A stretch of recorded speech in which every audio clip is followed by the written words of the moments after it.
morning students, welcome to BBVN online classes. I am Sakshi Dhiman. Today we will start the new exercise. The exercise is 7.6 of chapter 7, that is decimals for class 6. See, solve the question. ये fraction में आपको इसको solve करना है, ठीक है। आपको मैंने पहले भी बताया कि बच्चे बहुत गलतियां करते हैं इन क्वेश्चंस में। अब आपका चैप्टर ही फ्रैक्शंस है और इस टाइप की क्वेश्चंस है उसमें। तो अब ये देखिए न्यू एक्सरसाइज में दैट इज सॉल्व 2/3 + 1/7। अब यहाँ पे डिनोमिनेटर में आपको दो तरीके बताती हूँ, आपको जो भी अच्छा लगे आप उस हिसाब से कर सकते हो। अब डिनोमिनेटर अगर मेरा सेम हो, ठीक है, this is your numerator, this is your denominator. अगर मेरा डिनोमिनेटर सेम है तो मेरा क्वेश्चन करना बहुत इजी रहता है। ऊपर से ऐड कर दी, नीचे अगर सपोज दैट यहाँ पे ये होता है 2/7 + 1/7। अगर 2/7 और 1/7 है तो डिनोमिनेटर सेम है तो आई कैन राइट 7 और इन दोनों को ऐड कर देंगे, 2 + 1 दैट इज 3। बट यहाँ इस केस में क्या आता है, डिनोमिनेटर डिफरेंट है तो उसको कैसे करना है मैं आपको दो तरीके से करवाती हूँ। पहला तरीका देखिए, इसका पहले सबसे पहले एलसीएम आपको दोनों ही वे में लेना पड़ेगा, दैट इज 3 और 7। 3 भी प्राइम नंबर है, 7 भी प्राइम नंबर है, तो इसका एलसीएम करने की जरूरत नहीं है, सीधा मल्टीप्लाई कर दीजिए।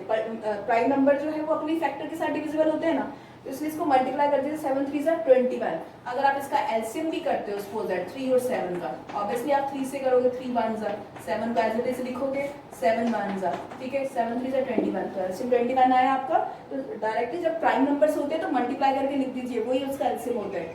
अब मैं क्या करूंगी, इसके डिनोमिनेटर सेम कर दूंगी। पहले 2/3 को लेती हूँ मैं, इसका डिनोमिनेटर सेम करने के लिए मुझे डिनोमिनेटर को सेम करना है तो इसका भी डिनोमिनेटर ही देखना पड़ेगा। इसके डिनोमिनेटर में क्या है, 3 है। अब मैं किससे मल्टीप्लाई करूंगी ये 21 बन जाए, दैट इज 7, और यहाँ पे भी कितना आएगा 7, दैट इज 7 2 = 14 और 7 3 = 21। अब इसको लेते हैं, दैट इज 1/7। अब इसको किससे मल्टीप्लाई करेंगे, 3 से। 7 को 3 से मल्टीप्लाई करा, यहाँ पे भी 3 आया, दैट इज 3/21 आ जाएगा, ओके। अब इनके डिनोमिनेटर सेम हो गए, now you just add that term. So what will be the answer, that is 14/21 + 3/21। As I told you before that, just add that term if your denominator are same. So 14 + 3, that is 17/21. Okay. And the next step, next method is, यहाँ पे और करके दिख रही हूँ आपको, मैंने बताया इसका एलसीएम कितना आया 21। ओके। अब आप क्या करेंगे, इसको इससे डिवाइड करेंगे। अगर 21 को 3 से डिवाइड करा तो दैट इज 7, और 7 को 2 से मल्टीप्लाई करेंगे, that is 7 2 = 14, then you can write here 14। अब put the sign here, that is plus. फिर इसको इससे डिवाइड करेंगे तो ये कितना आया, 7 3 = 21, 3 को 1 से मल्टीप्लाई करेंगे तो आपका 3 ही आएगा। सो सी द आंसर 14 + 3 17/21। ओके। आप दोनों मेथड्स देखिए, मैंने आपको दोनों मेथड्स करवा दिए, जो आपको इजी लगता है वो आप करिए। But I prefer this method क्योंकि ये वाला मेथड थोड़ा सा लंबा चला जाता है, तो ये मेथड है डायरेक्ट आंसर्स के लिए। जब बड़ी क्लासेस में जाओगे तो ये ही मेथड यूज होगा आपका, ठीक है। वैसे तो दोनों ही सही है, बट आपको जो आप प्रेफर करो, जो मैं इस मेथड को प्रेफर करती हूँ, आप ये करेंगे। अब ये वाला देखिए, फिर से डिनोमिनेटर आपके डिफरेंट है, just take the LCM of 4 और 3। अब 4 और 3 का एलसीएम लेंगे तो 12 आएगा। यहाँ पे मैं करके दे देती हूँ आपको 4 और 3। सो 2 2 = 4, then 3 again 2 2 1 = 2, then 3, then 3 1 = now see 3 2 = 6 6 = 12। यहाँ पे 12 एलसीएम आ गया। अब मैं ये वाले मेथड से ही करके बताऊंगी आपको। So 12 is the LCM here. So divide the term, इसको इससे डिवाइड करा, that is 3, and then multiply 3 3 = 9, minus divide करिए 4 4 × 1, that is 4. So what is answer, 9 - 4, that is 5/12. Okay. तो सीधा नेक्स्ट वन। अब यहाँ पे देखिए, यहाँ पे 2 3 और 6 है, तो मुझे 3 टर्म्स है, that is 1/2 1/3 और 1/6, there are 3 टर्म्स। इनका एलसीएम लेना पड़ेगा, एलसीएम ऑफ 2 3 and 6। चलिए एलसीएम लेते हैं यहाँ पे, 2 3 और 6 का एलसीएम लेते हैं। 2 से करेंगे, 2 1 ज़ा 3 का 3, then 6। फिर से 2 से करेंगे हम, तो ये कितना आया, 2 3 ज़ा 6, then again 3, then 3 1 ज़ा 3 2 = 6 6 or 12। So LCM is 12. Now you just write the LCM here 12. वही केस वही करना है, बस यहाँ पे 2 टर्म्स ही, यहाँ पे 3 टर्म्स आ गई। मैथड से सेम, इसको इससे डिवाइड करेंगे 6 6 × 1, दैट इज 6, प्लस इसको इससे डिवाइड करेंगे 4 4 × 1, दैट इज 4, प्लस अगेन इसको इससे डिवाइड करेंगे 2 2 into 1 दैट इज आपका कितना आ जाएगा 2 आएगा यहाँ पे, ठीक है। तो ये कितना आएगा 6 + 4 10, 10 + 2 12 that is 12/12। You can just cancel that term, कितना आएगा 1 आ जाएगा। अब यहाँ पे देखिए, अब ये मिक्स्ड फ्रैक्शन है, इसको इम्प्रॉपर में चेंज करने के लिए इसको इससे मल्टीप्लाई करिए 3 + 1 दैट इज 4। देखो फिर से मैंने क्या करा, इसको 3 × 1 + 1 ये पूरा बता रही हूँ, डिवाइडेड बाय 3 3 × 1 3 3 + 1 दैट इज 4/3 यही आया। ये ऑलरेडी मैं आपको बता चुकी हूँ ये कैसे चेंज करते हैं मिक्स फ्रैक्शन को इम्प्रॉपर में, सब बता चुकी हूँ ऑलरेडी पहले आपको। 3 3 = 9, 9 + 2 11/3। ये तो सिंपल हो गया, क्यों डिनोमिनेटर सेम करने की जरूरत ही नहीं पड़ी, because already denominator is same, denominator same है तो ऐड कर दीजिए 11 + 4 that is 15, 15/3 so your answer is 5। Okay, now see the next questions.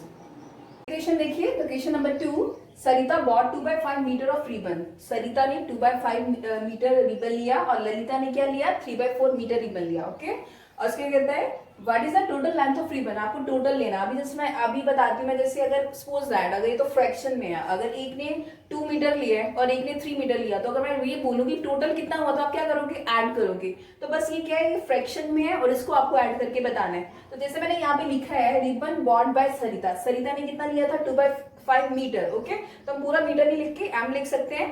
और यहाँ पे कितना हुआ ribbon bought by Lalita that is 3/4 metre.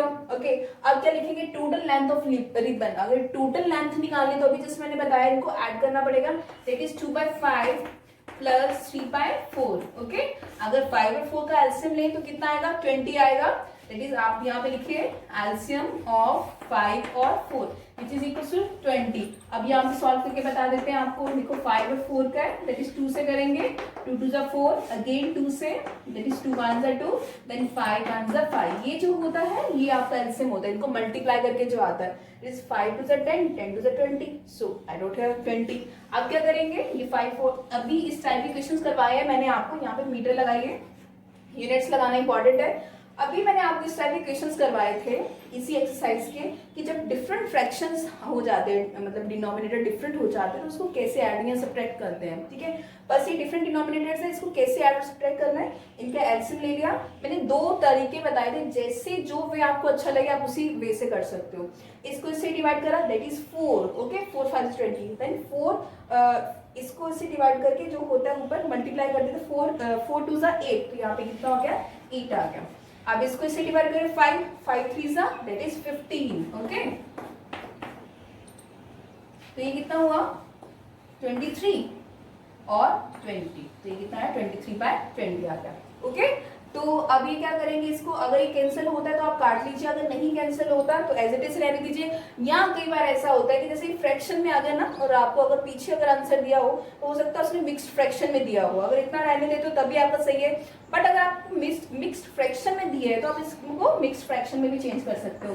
आप देखो कैसे करते हैं, 23/20 को दैट इज 20 1 = 20। ओके, रिमाइंडर कितना है आपका 3 आ जाता है। अब क्या करेंगे 20 को तो एज इट इज यहाँ लिखेंगे, ये जो रिमाइंडर होता है ये आपका यहाँ पे न्यूमिनेटर बन जाता है, तो यहाँ पे 1 है।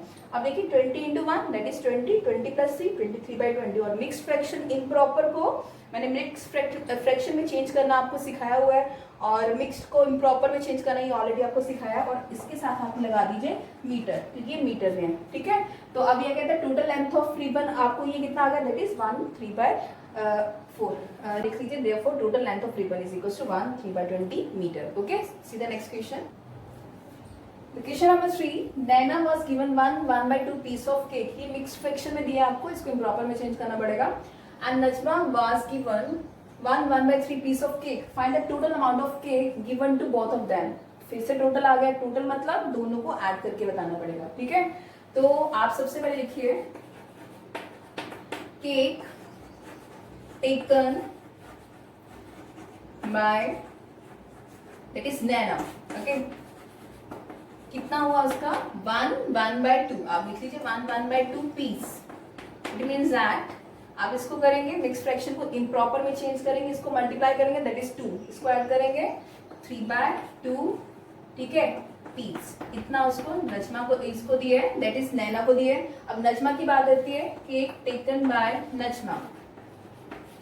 विच is equals to 1/3 piece. Okay, तो उसको इतना पीस दिया गया, तो यहाँ पे लिखिए ये कितना हो गया 3, देन 4/3 पीस। ओके, अब उसने क्या कहा है कि of find the total amount of cake taken by both of them.